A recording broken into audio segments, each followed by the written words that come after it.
Assalamu alaikum. Hope so you are all doing well.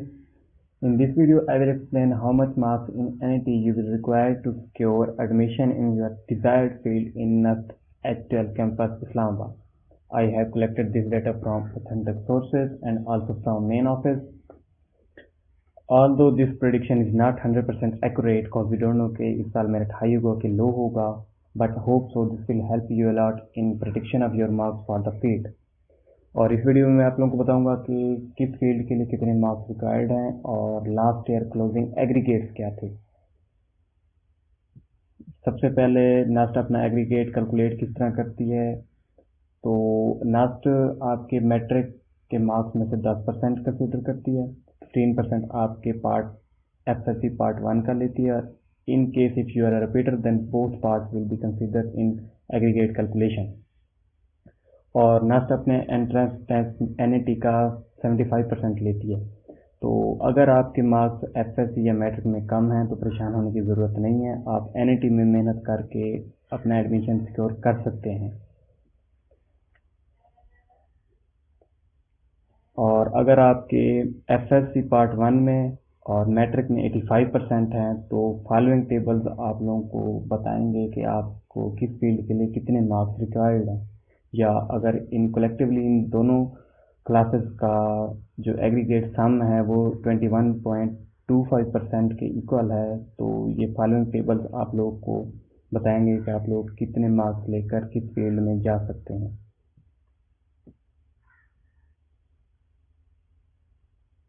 तो सबसे पहले बात करते हैं मैकेनिकल इंजीनियरिंग की।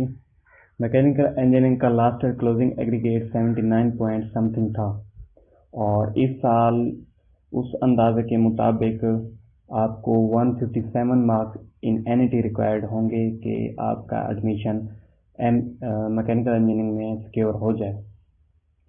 उसके बाद सिविल इंजीनियरिंग का जो लास्ट ईयर क्लोजिंग एग्रीगेट था वो था 71 पॉइंट समथिंग परसेंट, और आपको 137 मार्क्स रिक्वायर्ड होंगे इन एनईटी इस साल एडमिशन सिक्योर करने के लिए। इन्वायरमेंटल इंजीनियरिंग और जियो इंफॉर्मेटिक्स स्टडीज़ का जो मेरिट होता है वो रिलेटिवली कम होता है, तो उसके लिए आपको 120 प्लस और 125 समथिंग इतने मार्क्स रिक्वायर्ड होंगे, क्योंकि उनका जो क्लोजिंग एग्रीगेट होता है वो समथिंग इतना होता है 67-68%।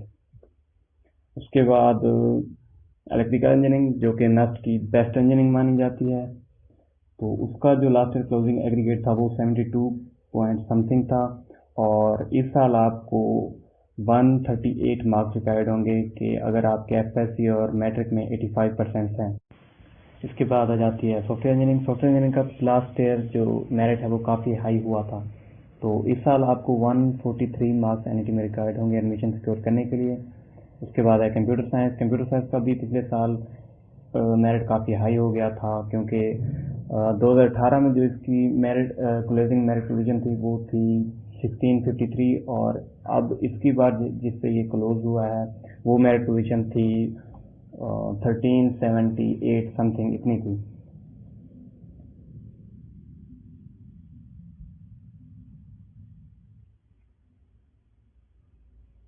उसके बाद आ जाती है केमिकल इंजीनियरिंग का पिछले साल मेरिट लो हो गया था और ये कोई 70% पे जाके क्लोज हुई थी, और अब इस साल आपको 133 मार्क्स रिक्वायर्ड होंगे एडमिशन सिक्योर करने के लिए।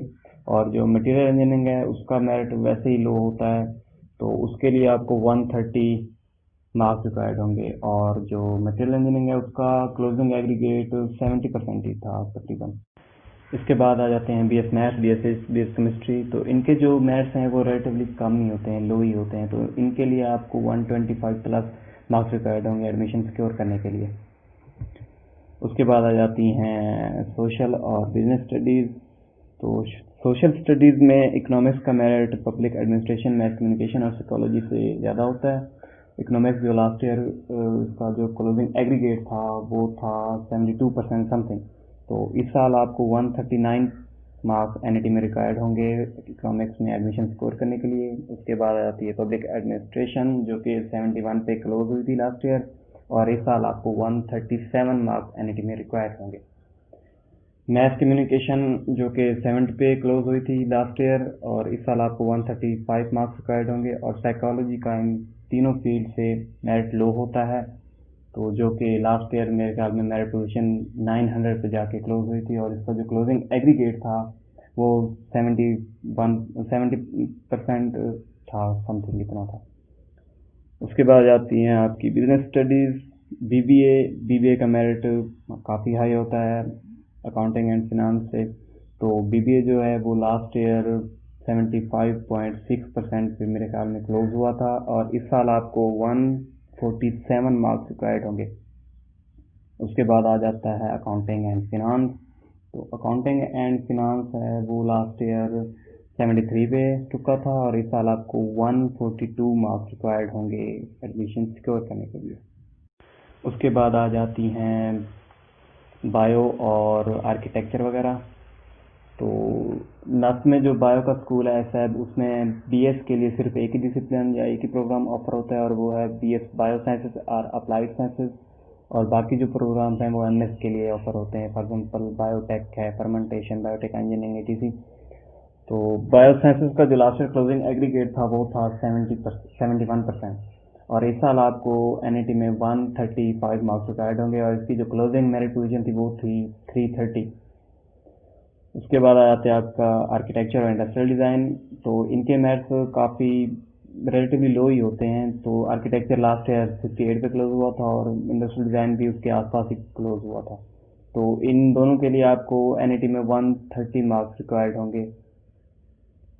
और जो अब एनईटी की बात करते हैं तो NIT की रजिस्ट्रेशन ओपन है, और उनकी जो डेट्स थी वो पहले कैंसिल हो गई थी। तो अब आपको NIT 3 की रजिस्ट्रेशन क्लोज होने के बाद जब NIT कंडक्ट होने वाला होगा तो आपको न्यू डेट्स इशू की जाएंगी, और अगस्त में होगा NIT 2, और सितंबर के मिड में या फर्स्ट वीक में NIT 3 शुरू हो जाएगा। और जो आपका बैच है और हमारा जो थर्ड सेमेस्टर है वो एक साथ ही शुरू होगा, तो वो मोस्ट लाइकली कि अक्टूबर में ही शुरू हो जाएंगे। इसके बाद नेक्स्ट एक्चुअल कैंपस की तमाम फील्ड्स के क्लोजिंग एग्रीगेट्स वो मैं आपको दिखा देता हूँ। और बाकी जो कैंपसेस हैं नेक्स्ट के, फॉर एग्जांपल EME है, MCS है, Pakistan navy engineering college Karachi है, या पिशावर है जो अब न्यू कैंपस खुला था लास्ट ईयर, तो उनके मेरिट्स मेन कैंपस से कम ही होते हैं। तो ये मेन कैंपस की फील्ड के क्लोजिंग एग्रीगेट्स हैं, जिनमें मैकेनिकल इंजीनियरिंग 79 पॉइंट समथिंग पर क्लोज हुई थी, सिविल इंजीनियरिंग 71 पॉइंट समथिंग पर क्लोज हुई थी, और केमिकल इंजीनियरिंग 70% पर हुई थी, सॉफ्टवेयर इंजीनियरिंग 73.1 था, और 6 इतना था। मटेरियल इंजीनियरिंग 70% पर क्लोज हुई, इलेक्ट्रिकल इंजीनियरिंग 72 पॉइंट समथिंग पर हुई। इन्वायरमेंटल इंजीनियरिंग का वैसे ही इतना रिलेटिवली मेरिट लो ही होता तो वो 67 पर समथिंग पर हुई थी क्लोज। उसके बाद जियो इन्फॉर्मेटिक्स वो भी इन्वायरमेंटल इंजीनियरिंग की तरह ही है, उसका भी मेरिट लो होता है। कंप्यूटर साइंस जो हुई थी वो क्लोज हुई थी 72.6% पर।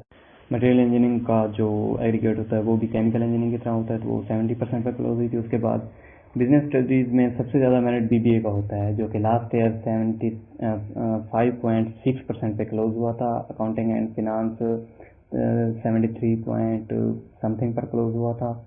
उसके बाद सोशल स्टडीज़ में सबसे ज़्यादा मेरिट इकोनॉमिक्स का होता है, जो कि 72 पॉइंट समथिंग पर क्लोज हुआ था। उसके बाद पब्लिक एडमिनिस्ट्रेशन आ जाती है, जो कि 71 पॉइंट समथिंग पर क्लोज हुआ था। और उसके बाद जो मैथ कम्युनिकेशन है वो था 70.6% पर क्लोज हुआ था। और साइकोलॉजी का मेरिट सोशल स्टडी में सबसे लो होता है, जो कि 71 पॉइंट समथिंग पर क्लोज हुआ था। और इसके बाद जो आपके BS हैं, BS math, BS physics, BS chemistry, तो इनके मेरिट्स 68 यानी कि 70 से कम ही होते हैं। और ये नेक्स्ट की एक्चुअल कैंपस की तमाम फील्ड थी। इसके अलावा चैनल को सब्सक्राइब कीजिए, अब मैं इस पर नेक्स्ट वीडियो बहुत जल्द अपलोड करने वाला हूँ। होप्स हो कि आपको ये वीडियो अच्छी लगी होगी। चैनल सब्सक्राइब कीजिए और बेल आइकन को प्रेस कीजिए और शेयर कीजिए। और जिस चीज़ में भी आपको कोई मसला आ रहा है या आप नेक्स्ट का स्कॉलरशिप के बारे में कुछ पूछना चाहते हैं तो वो आप नीचे कमेंट्स में ड्रॉप कर दें अपनी क्यूरीज, मैं इंशाल्लाह रिस्पॉन्स करूँगा। अल्लाह हाफिज़।